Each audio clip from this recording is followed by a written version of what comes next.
me, oh my, the boys are back in town. We're here. We're gonna make another episode. This is exciting to be able to sit down here again and talk. To be two white guys in front of a microphone. What do you think? Let me say this. Let's talk about Black Christmas before the woke mob turns it into Black Holiday. Happy holidays. Isn't White is the war on holiday. Christmas still a thing? I don't know. I don't hear about it as much, but I think there are obviously more pressing things to make everybody afraid of. We're of course based on what you're hearing right now. We are talking about Black Christmas or Black Xmas, if you wanna say that, from 2006. This is I'm gonna call it a reimagining of the original film. Not quite. A remake doesn't feel right in this case. Directed by Glenn Morgan, like I said, released in 2006. This has a 2.6 out of 5 on Letterboxd, so well within the bounds of this show. I want to talk about our histories with this movie briefly, in a moment here. But you and I, before this show started, actually collaborated on a little episode of your old show, talking Yeah, about that's Black. right. That's right. Uh, Now, I want to bring that up because before that, I had seen Black Christmas, but I had not paid close attention to You're the talking original about the Black original? Christmas. The original Black Yeah. Christmas. These days, I hold it as one of the greatest slashers of all time. It is one of my favorites. Everybody knows I'm a huge Halloween guy. I actually prefer Black Christmas to the original Halloween, by a decent margin. Let When me I say this. I was, think there's a pipeline from that kind of casual observer of Black Christmas oh yeah, to super fan to for sure. devotee. Uh, and my relationship with the original comes at an interesting time where I was really going out of my way to try to find the slasher classics, and by that Yeah, I mean the Halloween peers, the yeah, stuff that was right. coming out in the 70s, before that genre was kind of uh milked, and Oversaturated. yeah, oversaturated. Oh, And Black Christmas was always championed as one of the godfathers of the genre. Was clearly right. an influence on John Carpenter. I don't know if he's ever said that publicly, but Bob Clark has a story where he meets a young John Carpenter, and uh, John Carpenter tells him how much he loves Black Christmas, and apparently John asked him, "Well, what are you going to do a sequel?" And Bob Clark said, "Well, you know, I I'm not planning on doing a sequel, but if I did do a sequel, I would probably have Billy escape from a mental asylum, come back to the sorority house on Halloween, and call it Halloween." So who knows how much of that is true? Yeah. But stylistically, thematically, this original movie is not only an influence on John Carpenter's Halloween. I just think it's like a huge, like the Texas Chainsaw Massacre, just a huge shift Oh yeah. in the genre. Even though people didn't realize it at the time, it was not a huge success like TCM Yes. or like Right. Halloween. It had to build that cult following. But I would say it's like the Velvet Underground of slashers. Like it doesn't have as many fans, but I think if you are a fan, you are passionate about this. I Yeah. don't think there's any, just casual appreciation for the original Black Christmas. Well, good internet friend Damian Maffey from The Strangers Pray at Night is a huge fan of this movie. Once told him, "I hope my wife loves me as much as you love Black Christmas," which I still hope is the truth. But it's funny that you mentioned the whole escaping from an asylum thing. Most of what you just said there checks a lot of the boxes of Black Christmas from 2006, does it not? Yeah, no, I think, correct me if I'm wrong, but I think Glenn Morgan said that many of his ideas for this remake came from backstory that had Right. been laid out by Bob Clark. I don't know if he's talking about like interviews he saw, or I Hmm. think Bob Clark was directly involved in the production of this. He was a producer, or an executive producer. So, even though this is something that is such a sticking point for fans of the original, people who love the original but despise this remake. Hmm. Yeah. Apparently, it is loyal to the original backstory and the original vision of Black Christmas, just the parts that we did not see. And some people would say we Yeah. didn't see those parts for a reason, which we can get into. But this comes out before Rob Zombie's Halloween and is an interesting contrast because you have two, purposefully mysterious villains who are really getting a full origin story and kind Oh of yeah. become the main characters in a way. But with Black Christmas, it's a little more balanced as an actual slasher movie because they intersplice these flashback scenes with actual with scenes of actual Black Christmas. Right. It's not like you spend the first half with Billy growing up, going on his killing spree, and then the back half is all just a Black Christmas remake. Yeah, there's an argument for why both of those would work in their respective stories, for sure. We start out this movie in the asylum, which I think was an interesting choice. I don't know how I feel about it watching this movie back this time. I'll be honest. It felt a little strange to me this time around. Well, this movie is wonky as hell. It's out there to what I want to say this. It's really interesting you brought up Halloween from 2007 because I feel pretty strongly that this movie is everything people think Rob Zombie's movies are. Mm. Well, we can okay.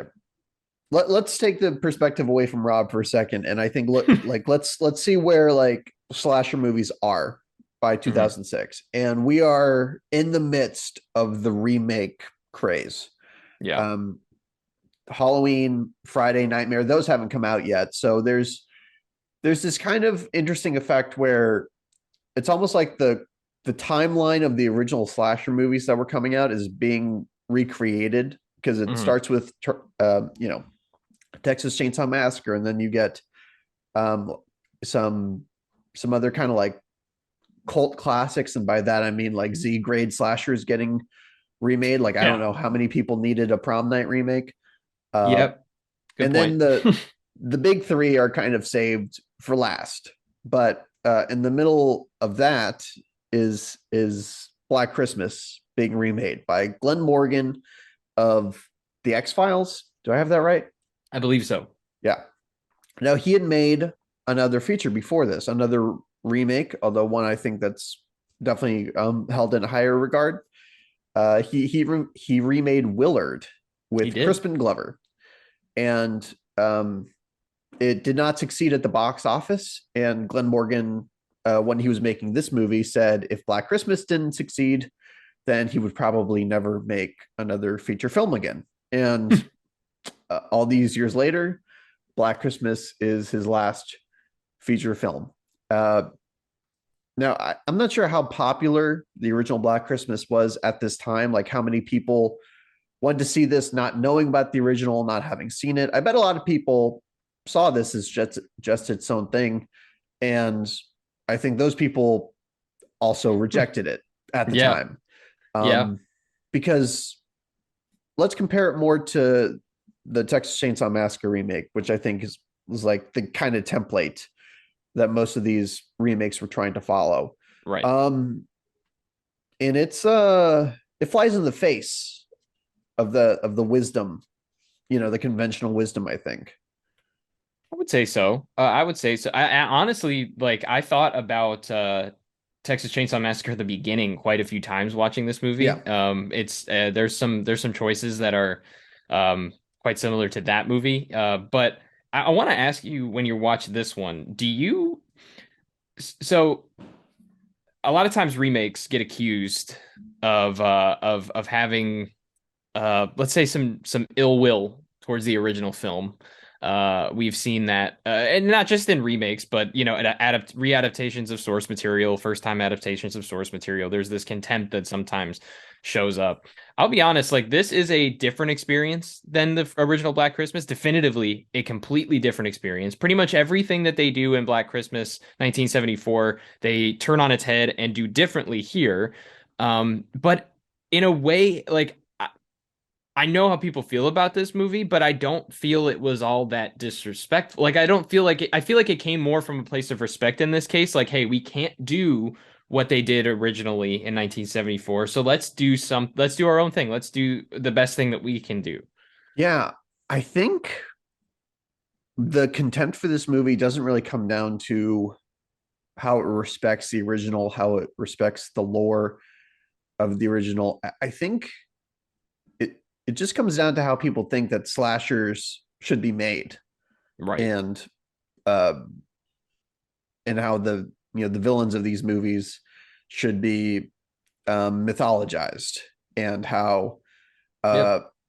uh, of the difference between being a splatterfest and just a barf bag movie, which is it's a pretty delicate balance, right? If you teeter um, to the other side, you lose a lot of people, even gorehounds. Um, so I'm kind of the one who wanted to bring this movie to the discussion of this podcast because I think there's a lot of merit to this film, but I don't think there's merit in the slasher department when I think of what casual audiences want out of their slasher films. I think it's a yucky movie. I Huh. think um, it's it, anytime you put incest in your Christmas or holiday themed horror movie, probably is a misfire just by itself. Yeah, I would say Um, so. but man, when I think about the visuals of this movie, when I think about the aura, the actual atmosphere of this film, I mean, it's kind of unbeatable. And it goes back to the Rob Zombie comparison now. Like I acknowledge all the blemishes, but this might be the best Christmas horror movie in actually evoking Christmas to me and actually turning the kind of symbolism of Christmas and the signifiers of Christmas into something sinister. More so than the original? Yeah, the original, it's kind of like the original Halloween. Like it's cool that it's set on Christmas, but it doesn't need to be set on Christmas. You know what I mean? That's Like fair. it's when you think of the aesthetics of the movie, the style of the movie. I mean, there's a couple things. I mean, there's the famous sequence where you have the Christmas caroler, the Christmas carolers, while Billy, I think he's killing Margot Kidder. Right. So Yeah. you have key sequences, and that definitely helps make the movie memorable, and it makes it it gives it a real purpose of keeping it around, right? Yeah. It preserves its shelf life quite a bit by being one of the best Christmas horror movies. But like when I think back to this movie, I think to bloody candy canes and Christmas cookies made of flesh. So I think Oh, yeah. this is a little more subversive, which doesn't help its palatability. I'm not saying that No. people should want to see this kind of stuff and associate it with Christmas, but I respect it. I respect it in that regard. I think there's definitely a level of respect I have for not only the attempt that was made, but for some of the good things we did get out of this movie. I think what you said there about how the movie looks, I think there's a few parts that it goes a little bit far, maybe in the color department. Or maybe the But number of eyes, the number of eye that shots. that too. It's I could see how somebody who wants to hate this would immediately be like, "Oh, this person just doesn't understand what makes the original Black Christmas great." Yeah. I don't think that was the case. I do think that there might have been a few too many references, especially in that case with the eye shots. Um, Especially since like I feel like the eye shots were so important because you can't see the guy's face in the original movie, and in this one, You see it pretty clearly several times. But I can And never remember what he looks like. yeah, it's funny because when I watched it this time, there were several times where I kept seeing his face and I'm like, this guy's gross. Like this guy's Yeah. disgusting. And then I would see him again, I'd be like, oh, this guy's disgusting. But that's how I felt about most of this movie, if I'm being honest. Like, I think like four times in my notes I put this movie is disgusting, all caps. Yeah. Which Because is it incredible doesn't stop. we because we have a cast of very beautiful women I here. know. They Okay. this has one of the most stacked casts of these One slasher could remakes. say, one could say I for would say so sure. because and it's kind of like Dazed and Confused where like a lot of these people are famous now. They weren't at the time. At least I Right. don't think they were. I don't think Mary Elizabeth Winstead was famous at the time. I think this was before most of her big stuff, if I'm thinking back Yeah, I correctly. don't know if this was So before or after Final Destination 3, but I mean, she's yeah. I think Scott Pilgrim and Onward is when she same year. really blows up. So that was 2006 as well. Okay, So so yeah. you have her beginnings, and like Hmm. everybody, she's starting out in horror movies and horror flicks. Yeah. Then you have you have Katie Cassidy, right? Yeah, Katie Cat, she's top, she gets top billing here. She is also in the Nightmare on Elm Street remake. Often another often hated remake. Actually, much less appreciated than this one. If you look at Letterboxd, by Letterboxd users, it's Because a decent difference. Nightmare on Elm Street 2010 doesn't have the defenders this movie has. Like this movie has Right. defenders. It probably didn't at the time, but you wouldn't be hard pressed to find someone who appreciates this movie. Maybe they call it a guilty pleasure, but especially after that most recent Black Christmas movie, I saw a lot of appreciation for this. More in the frame of like, oh my god, I can't believe Black Christmas 2006 isn't the worst Black Christmas remake anymore. A lot of stuff like that. But no, it's like any of these movies. Now that we have the internet, you can find anybody to defend anything. Um, but the following for this movie is significantly larger than the 2010 Nightmare on Elm Street. And I'm still looking at the rest of the cast here. Michelle Trachtenberg. I I like forgot. her I a mean, lot. she was probably the biggest name in the cast at the time Yeah, I would probably say so. because That she was already in Buffy. Yes, she Yeah, was. And she had been in a couple of the I believe she was in Euro Trip, right. which was a fairly popular when it came out. It wasn't not beloved, but fairly popular when it came out, during that era of the sex comedies that our buddies Tony and Gabe love so much. And Yeah, I like her a lot. I still like her a lot. She gets a lot of trolls these days online. But she's real cool. I like her in this. There was Lacey Chabert, who maybe Chabert. I don't know how to pronounce it. I don't care. She seems I like her. omnipresent to me now. Like Yeah. I don't know why I hear about this woman as often as I do. But anytime she makes a Hallmark movie, it's splashed all over my Twitter feed. Yeah. Like, why is Well, everybody so excited about the new Lacey Chabert movie? she was in Mean Girls, and people like Mean Girls, and she was in Everybody Not loves. Another I love Teen Mean Movie. Girls. But Yeah, that just and Mean Girls was before this, so you get another big name. You have for this movie a stacked cast. But I think people are almost mad at this movie because I feel like in their eyes they waste these young actresses. yeah. Because if this movie is following the conventional wisdom of the time, it's to make all of your characters as bitchy as possible. Like that Yeah. was that was the mode. But you got to remember in Black Christmas, all of these sorority sisters are fucking brats. Like I think Yeah. Right. Olivia Hussey is the only one um and obviously Margot Kidder because we love Margot Kidder, but Olivia Right. Hussey's the only one who's not like I think written to be irritating. Yeah, and by the way, like we'd be remiss if we did not bring up that Andrea Martin, who played Andrew Phil in Martin, the yeah. original movie, is Mrs. Mack in this movie, which is cool. I like that. I like that you have a little bit of a callback There's there. a lot of fun nods. There's a lot of Yeah, fun Easter eggs before Easter eggs were the thing. Just clear love for the original movie. Not sure if that love translates into understanding how or why the original movie works, but that's always been a weird argument to me about a remake. Like this remake's not gonna work in the same way that the original worked. Like that's impossible.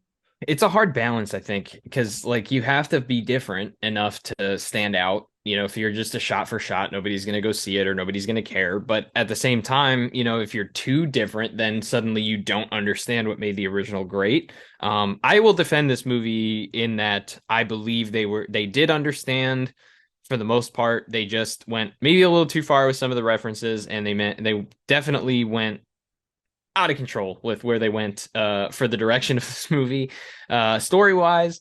Um, but I do think they had an understanding of what made the original great. I just don't know that they hit every mark of making it different. And I think that's going to be the story of our final verdicts once we get there for this, is that it's just not quite there. Honestly, I'll be honest. There's a couple of other things that I want to mention, but like I don't know how much I have to say about this movie. Like, like I thought I would have a lot to say, but I feel like most of the stuff I remember because I didn't love it, and I don't remember anything else. Like can't tell you any of the characters' names. I don't know if they're the same as the original. I can't remember.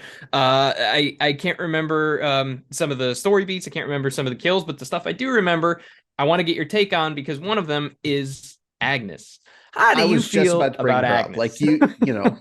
that's something that needs to be addressed when you It talk about needs to be. Black Christmas 2006. I'm kind of all for Agnes. It's um it's a very blunt move. I mean, once she shows up, Ooh. like there's Agnes, and she looks almost like Zelda from Pet Cemetery, uh, Yeah, yeah, which was it's very interesting to again see tropes that are okay sometimes and really off-putting to people other times, like casting yep. a man to play Agnes. Let's not discuss anything related to transgenderism. That Yeah. is not going to be involved in our Black Christmas 2006 discussion. No, But no. just in terms of cinematically, the trick of putting a man in drag to creep out the audience. I don't think anyone is bothered by by that being used in Pet Cemetery. I know Zelda is still an icon to a whole generation, a horror icon to a bunch of Gen Xers and Yeah. millennials. But man, people do not fucking dig it in this movie. Um, and I don't know exactly where I stand on it. All I can tell you is that if they wanted to weird me out, they did, and not because seeing a man in women's clothing is weird, because it goes back to the cinematography, like the angles they Yeah. use and the way they directed this actor. Like, my daddy's here. Yeah, like a chill, but It's a weird out. Yeah. it's a weird. It's not unsettling in the way that the original was, and it's not really No. unsettling in the way that you want your your um your fun holiday slasher movie. It's icky. Right. It's kind of roadkill y in that Yeah. way. I agree. Can't agree that I love the Agnes thing, if I'm being honest. And look, this just comes back down to I don't know if I a said I loved it. big I said I no. was for it. You for it. There's a I distinction to be made. yeah. I don't love it, and I can't say I'm for it either. My biggest thing with this movie is like I'm not I don't I don't hate when you want to give a character a backstory. It's actually a task that I think it takes a lot of guts to try to pull off and to try to pull off successfully. It's a hard move. And I applaud them for trying to go that direction with this movie. I just don't think really any of it worked for me. And Agnes is like the perfect example of really why. I think the character was very much there as I think the entire character's existence was for shock value and story twist.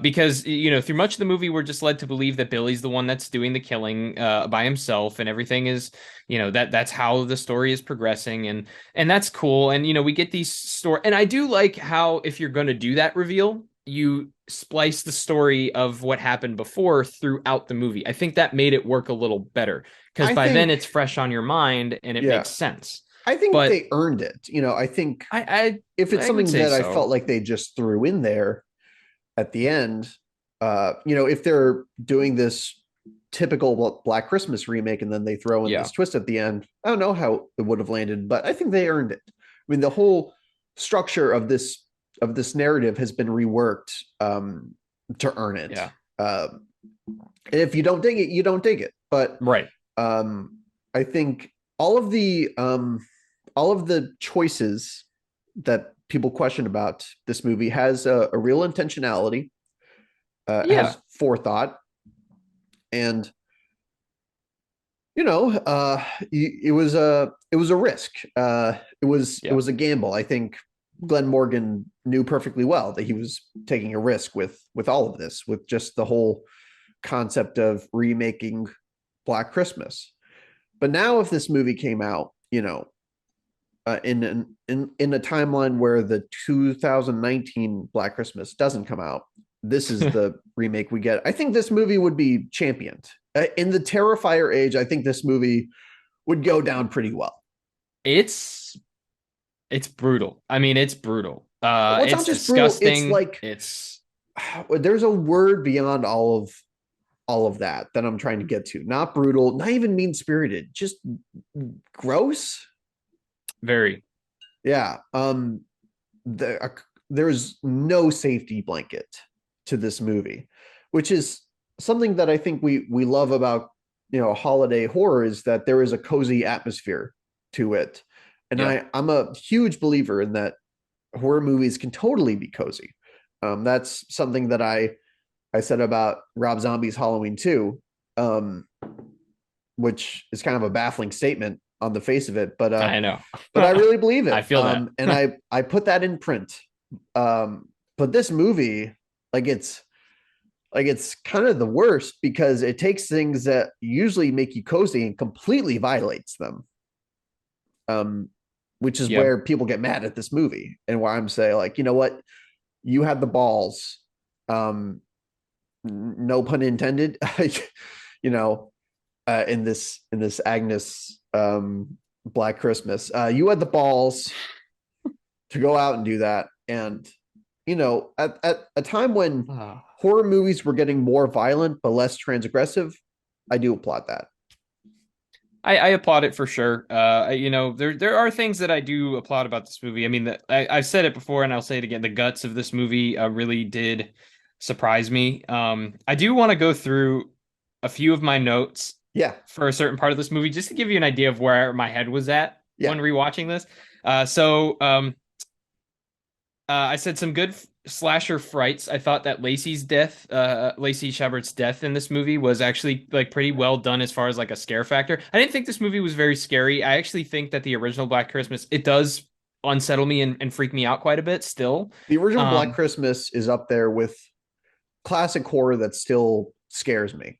You know, I think it's one of the scariest slasher movies, period. the Truthfully, yeah, the the that's how I feel. classic to scary ratio is like Yeah.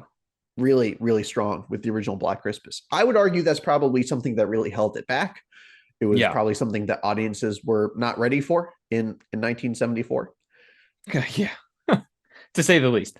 But yeah, so I said some good slasher fights with Lacey's death, and then I said, "You dumb bitches, bundle up and go outside."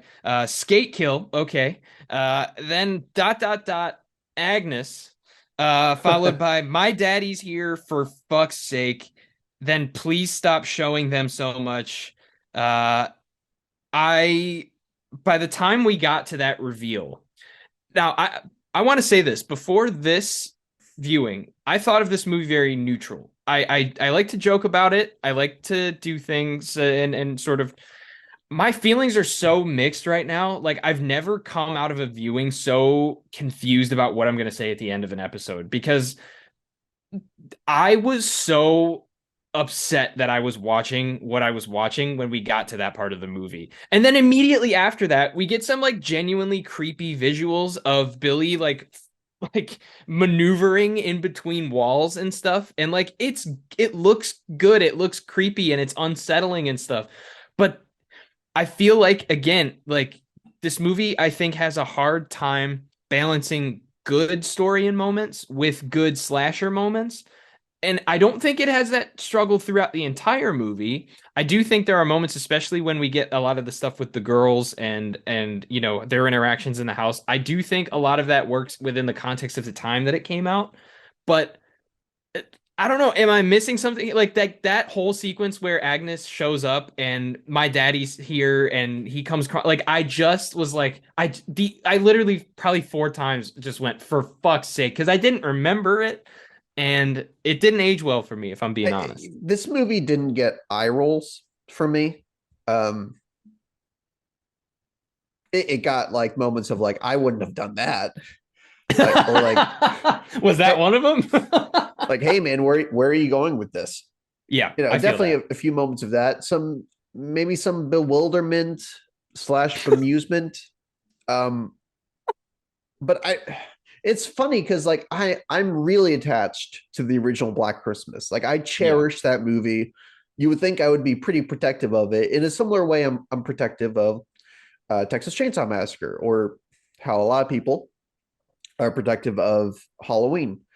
Yeah. Um, and I should be maybe offended, or at least well, really questioning the judgment of what's going on here.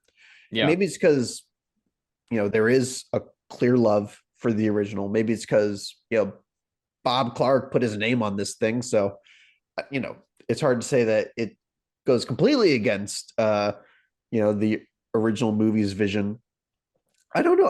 I look at remakes now as not like, oh, we're remaking the original, but it's like a what if? Like, what if Yeah. instead, Black Christmas was done as this, almost Hitchcockian thriller mixed with, really provocative, um, kind of obscene phone caller paranoia of the 70s.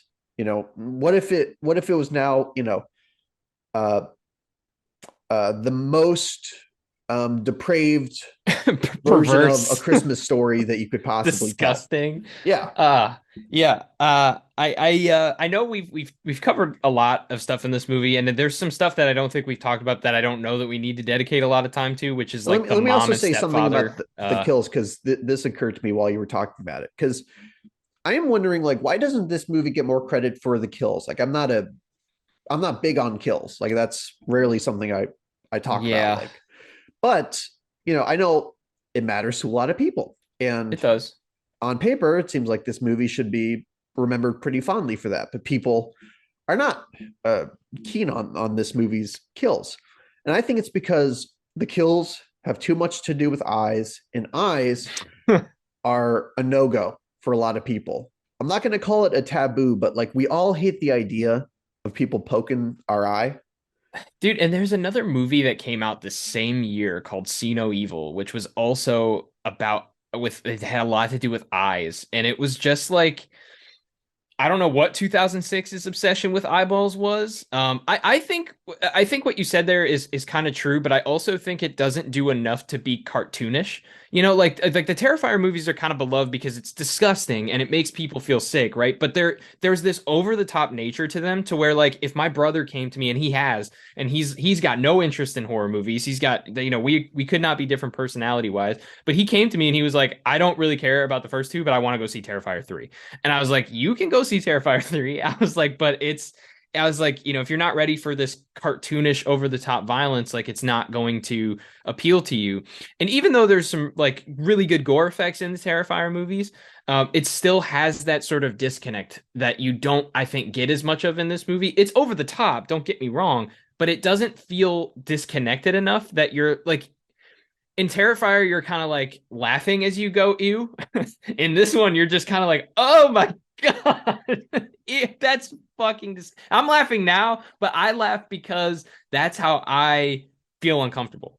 I feel uncomfortable by laughing. So, I'm not going to say this movie went too far for me in the entire thing, but I am going to say that there are moments in this that I just would have preferred to not have in my slasher movie. Are you Skin thinking cookies would be about the incest? Is the incest one of the things you're incest is thinking up about? there. Incest is up there. I mean, like, no, like I've, and I've said this, like, I'm not totally Gen Z about sex and movies, like Gen Z kind of doesn't want that anymore. Or maybe Gen Alpha is kind of that way. They're just sort of this like conservative nature, and I don't mean politically conservative nature. I mean socially conservative nature about sex and movies nowadays. And I'm not one of those people, but I am one that if you go too far, I get uncomfortable. And Well, like Rob this is Zombie's, categorically different. I mean, when people oh are yeah, defending sex in movies, we're not defending incest well, and in that's the thing. movies. I Yeah. I get really uncomfortable when it's something like that. I've said before that specifically because of the asylum scene, I prefer Rob Zombie's theatrical to Uh-huh. the director's cut. I gave the director's cut to an old coworker of mine about 8 years ago, forgetting that scene was in the movie because I don't like to remember it. And this movie, I totally forgot that scene happened. And when we got there, my jaw dropped, and I didn't want to watch it anymore. So, but they don't yeah, but they don't show the incest. they don't linger on it, which I appreciate. But there's something. Do you agree that there's something still like really uncomfortable about the way that they build to it? Of Like course, but I mean incredibly so. that was the intention. I mean, Yeah, uh if you're saying that, there is a line in the sand that you just should not cross, that's one thing, but uh they broached a taboo. They knew they were broaching a taboo. yeah. It's justified by the story. It's fucking gross. It's weird as hell. Um, that was, you know, completely their artistic intention. So I think it comes down to, your personal boundaries when it comes to the Yeah. movies that you watch, and how well the movie prepared you for it. Like, it didn't come out of nowhere because this movie was already deeply, deeply uncomfortable. And they set up a lot of stuff with like this odd relationship between the mother and the son and Yeah. sort of the things that were happening in the stepfather situation. And like there was not, it didn't punch you in the face as far as the story goes. Maybe I could see if somebody was like me and they were just kind of punched by the by how you could show so little and make me so uncomfortable still. But But usually we call that good filmmaking. I mean, and that's no, I will say this, like it wasn't my thing as far as like, but I don't hold it as a detraction from the movie because it did what it was supposed to do for me. yeah. So like even though it would hurt my rewatchability for it, it's not going to hurt my final opinion. Other things have done that enough. So Wow. Okay. and by the way, I still don't know where I'm gonna land. And we're getting closer to that final verdict, and I don't really know what I'm gonna say there yet. Well, why So don't you tell me the we'll things see. that actually do um hurt the movie's score for you? Not things that made you uncomfortable, but things that you think are problems with this movie. So some of the stuff that makes me uncomfortable is stuff that I think does hurt, because I think some of it is just too far. Like when I say cartoonish violence, like I do think there's a value to being over the top. Mm. But I do think that some of the moments, it's a specific moment for me that doesn't work is the cookies. I think that's one that was put in there to be a shock value and to make you uncomfortable that I just felt didn't work. I did feel that, okay, I think the idea of him making the Christmas cookies is fine, but the yeah, shot of him eating it, yeah. I didn't I need think that. that's where it went too far. Truthfully, like I think one thing that I think would have been really cool. I had this sort of idea. So I don't. I have to bring up Rob Zombie again for this because when you listen to Rob Zombie's music, he has a version of the House of a Thousand Corpses song that has like almost like a prologue, I guess. It's got like a little section before the song where it is almost playing like news clippings of police after they found the house. And there's like, oh, there's like boiling body parts on the stove and there's all this stuff. And it's stuff that like in my head, I kind of wish we at least saw in Devil's Rejects, you know, when they come to the house and they break everything up. Like I wish that we could at least see them discovering some of these things. Like that scene to me could have worked in this, you know, where like they come in and they arrest him. Maybe he's doing some weird shit in the corner. Maybe they don't show Well, it he's fully, eating the but then Christmas cookies. you know, like they don't show a close up of his mouth doing it. And then maybe, you know, they look in the oven or something, you know, something could have been done to make it more measured, Uh-huh. tempered, but they didn't do that. But I want to say again, like uncomfortable is fine if you want to go that route. Even if it's not for me, I'll appreciate that. There are directions though that I just don't appreciate. I think Mm. ultimately, I do think that the story, the background was a miss. I appreciate that they did it, but it does detract for me because we do spend a lot of time in this asylum. We do spend a lot of time with him and his mom in this weird relationship. And I just don't think it serves this movie well. I don't think it serves the story of Black Christmas very well. Now, if you want to go a different route with the killer and do a Michael Myers route, right, where they escape from an asylum, having a scene where they do so is fine, I think. But I think they just went too far, and I think Agnes is a perfect example for that. It was too much backstory that you brought later that just didn't work when you introduced it, and it didn't work when if he would have killed Agnes, I would have gotten it, you know, because then it's like, okay, he's clearly murderous. He's clearly, you know, but Agnes is alive, so she can serve the purpose at the end of the movie. And I don't know, it was too much for me. Too much backstory that didn't work. And truthfully, I want to be fair. I have that same criticism somewhat of Rob Zombie's Halloween. I just think there was some missteps in that backstory. I think the same for this one, just a little stronger. I guess where I'm going to differ is that I actually appreciate the way it was integrated. Like, yes, we get too many details, but I thought it helped the flow of the movie. I think if the movie had just been this Christmas night in that sorority house with these characters, that would hurt the movie. You needed something to balance it out It's fair. because that's not the experience of the original Black Christmas. The original Black Christmas is this really, it escalates from, you know, from a murder mystery or, you know, a disappearance mystery Mhm. to, you know, being a proto slasher. Right. Um, and you need either to escalate things or to balance things. And I think as you know, as gross, as weird, as maybe misguided as it was, you know, there is a balance. Hmm. And I kind of wish, you know, Rob could have maybe looked at this and taken some cues and been inspired to retool his approach to Halloween a little bit because he famously wanted to make two Halloween remakes, one Right. just for Michael's childhood and then a Halloween remake. And obviously he wasn't allowed to do that. So he just Yeah. kind of put the two together. I think he would have been better served to take some inspiration from that, not have explicit incest or anything like that. But as Yeah. far as like a Structure. screenplay, a Yeah. story structure approach, I actually appreciate this. Um, and you know, we can go back and forth on the content of that Yeah. I get backstory. it. And I'm not going to die on the hill that this movie needed all of that. Um, but as far as rewatchability goes, I'm never going to rewatch this as much as the original Black Christmas. Like, let's be clear, this is no Black Christmas 74. No. But I would put this up again, you know, favorably against most of those, um, you know, remake slashers of the time. I would. Um, I can't fully go there. But one thing I do want to praise before we get to final verdicts here is definitely I do appreciate not just how they did the kill at the end, how Billy meets his end, but I do appreciate the shot.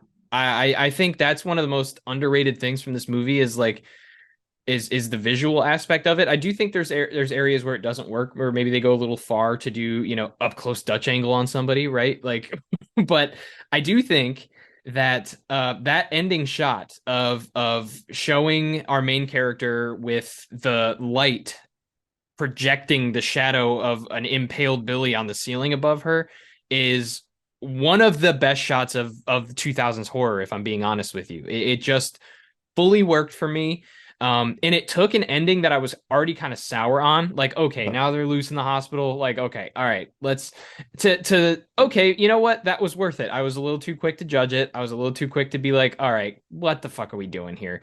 Because that last shot was worth it to me. it's a good ending when Scream 4 basically borrows it.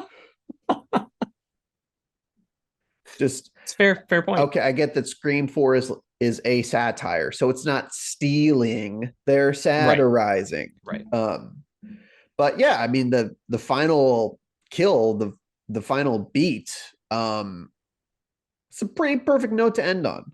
It's kind of like um I don't know, I think the Rob Zombie Halloween has a similar thing where it's so uneven throughout most of it, but Yeah, I love the final note that they end on. Uh, so it kind yeah. of like washes that away. I mean, that's how important endings are, and I think this movie nails maybe not the climax because that's where you get into the Agnes reveal, but it nails that final scare. I think that's fair to say. I appreciate the artistry that was put Oh, into one that thing. shot. Okay, before I guess we're approaching final verdicts, and I realize I haven't brought up something that did bother me. Don't need this sex tape subplot. That was dumb. That was dumb. Basically everything with that actor who he's in a lot of stuff. Oliver Hudson. I mean he could have been completely cut from the movie, and I think the movie would have been fine. Yeah, I his whole character is. I mean, there's kind of two red herrings that you kind of see, where like you think that the movie's gonna swerve you. I think he's one of them, and the I can't remember the name of the weird girl whose head was cut off in her car yet, but she was also kind of a red herring. You kind of just think that she's going to mean something when she ends up not meaning much. But yeah, totally feel you. Didn't work. Unnecessary drama. Like the movie didn't even need that at that part. It comes kind of right after like some pretty decently sized moments as far as the story is concerned. So yeah. But look, it is all of the worthless. drama and all of the relationships between these main characters, Yeah. as lovely as all the actresses are, I think they're all excellent actresses, and a lot of them would go on to do really great work after Yeah. this. But dead weight to this movie. Yeah.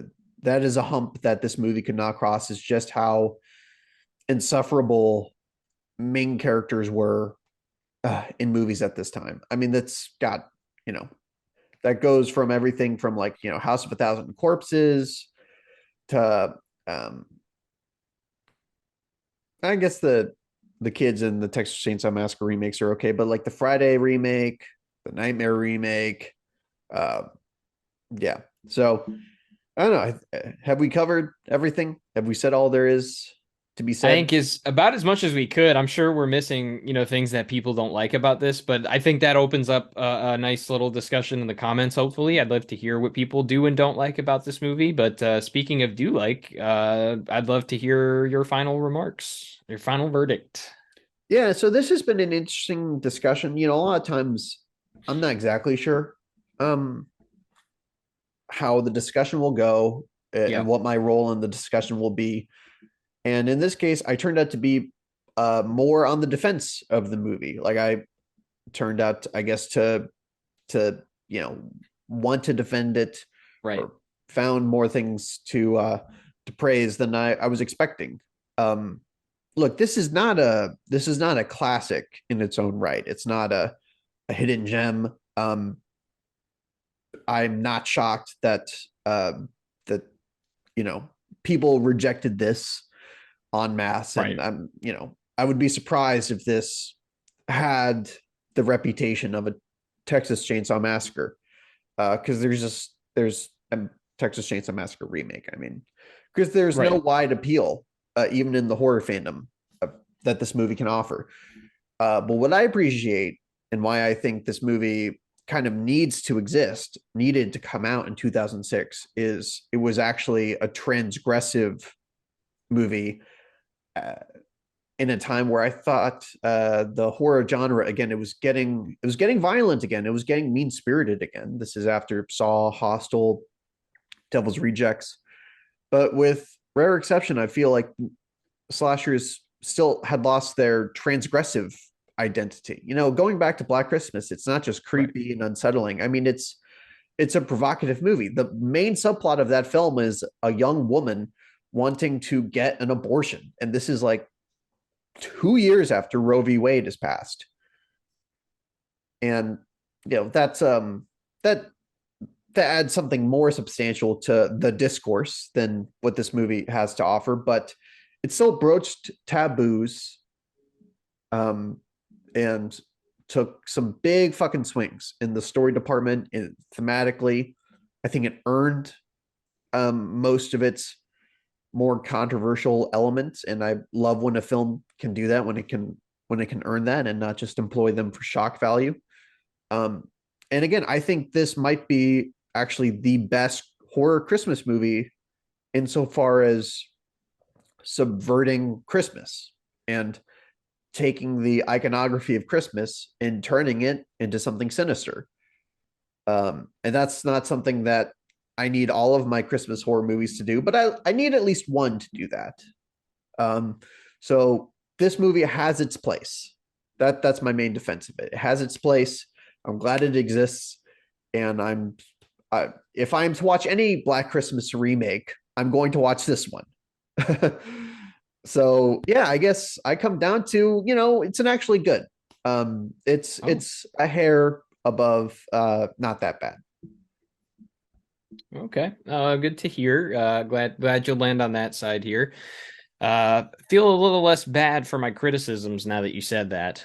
But yeah, I mean, look, this movie, there's a lot to appreciate. There's a lot to applaud.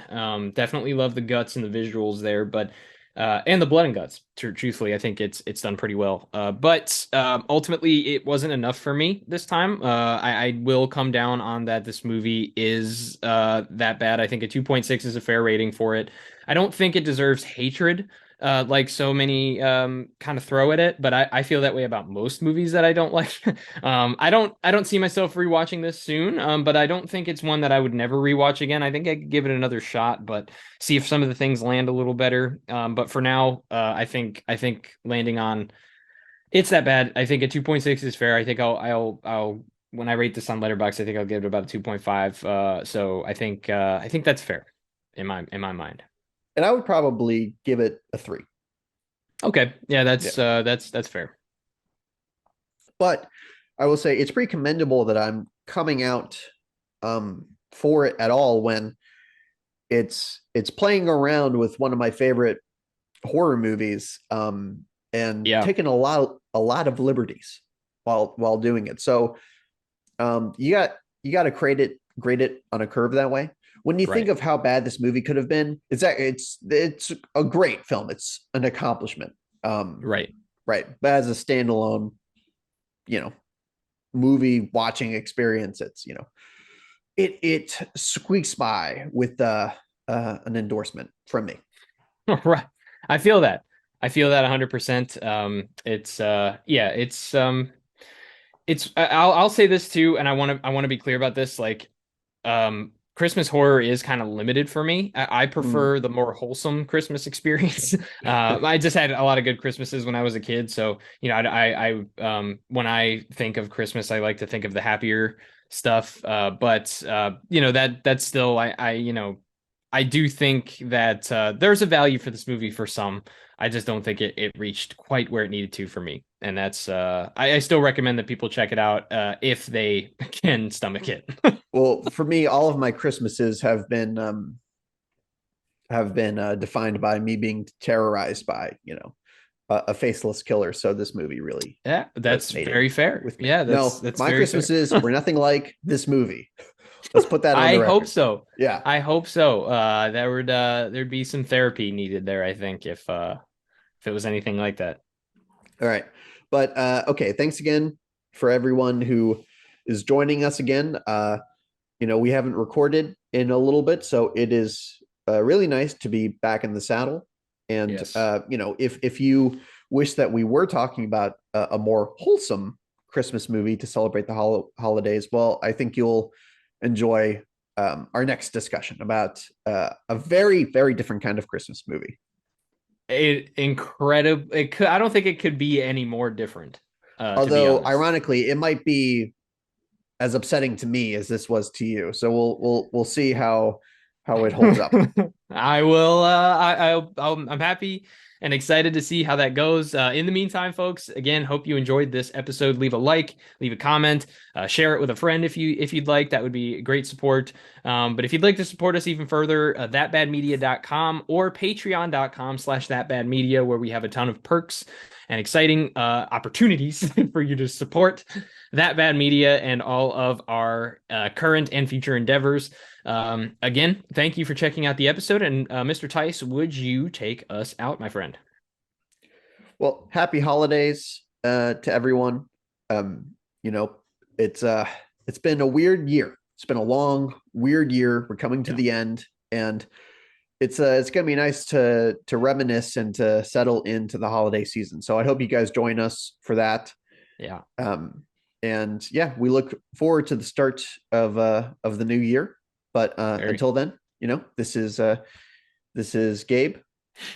This is Connor. Okay.